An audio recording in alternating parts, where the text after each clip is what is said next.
د پلار او د زوی قصه. یو پلار و نوم یې حاجي ګل و. هغه یو غریب خو زړور سړی و.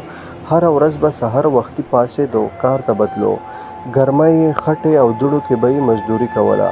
د خلکو د کورونو دیوالونه به یې جوړول، خښتې به یې پورته کولې. خو دا هر څه به یې یوازې د خپل زوی دپاره کول. زوی یې امین الله نوم و. حاجي ګل غوښتل چې زوی مې یې تعلیم وکړي، ښه سړی شي او عزتدار ژوند ولري. امین الله تعلیم ته لاړ، بیا یونیورسټۍ ته لاړ، اخر نوکري یې ولګېده.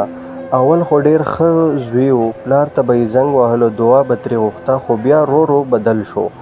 اوس به کله هم کور ته نه راتلو. که راغی هم پلار ته به یې سمه خبره نه کوله. تل به په موبایل کې مصروف و. پلار ته به یې نه مشغولېدو. یو ورځ حاجي ګل زوی ته وویل: زویه، ما ستا لپاره ډېر سخت کارونه کړي، یوازې دا چې ته ښه ژوند ولرې. زوی ورته غوسه شو او ویل: تا خو ما ته څه نه دي راکړي، زه خو هر څه په خپل زحمت سره کړي دي. دا خبره د پلار زړه ته ډېره درنه ولګېده.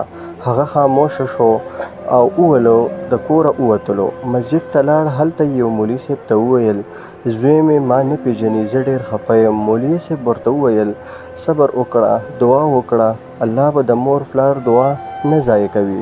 حاجي ګل بېرته کور ته راغی. زوی ته یې یوازې دومره وویل: زویه، زه خفه نه یم، خو دا یاد ولره، د پلار زړه ماتول د خپل نصیب ماتول دي او د پلار بددعا ډېر زور لري.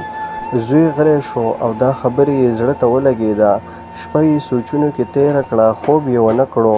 سبا چې پاڅېدو، پلار ته ورغی، په غېږ کې یې ونیو او په ژړا سره یې وویل: پلاره، بښنه راکړه، زه نه پوهېدم، زما لپاره دومره قربانۍ مې تا ورکړې. پلار یې خوشحاله شو. زوی یې په غېږ کې ونیو او ویل: زویه، خدای دې برکتي کړه، تل خوشحاله او اباده اوسې. په دې کیسه کې دا سبق دا دی چې د پلار خدمت وکړئ. د پلار دعا چې کوم ده، دا ژوند بدلوي، تاسو ته په خپله هم فتوي.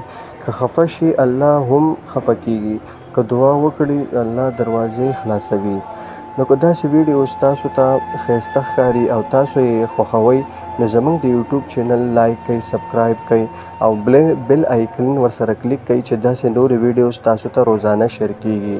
الله هم خوشحاله لره، الله هم آباد لره، تل آباد اوسئ. د الله په امان.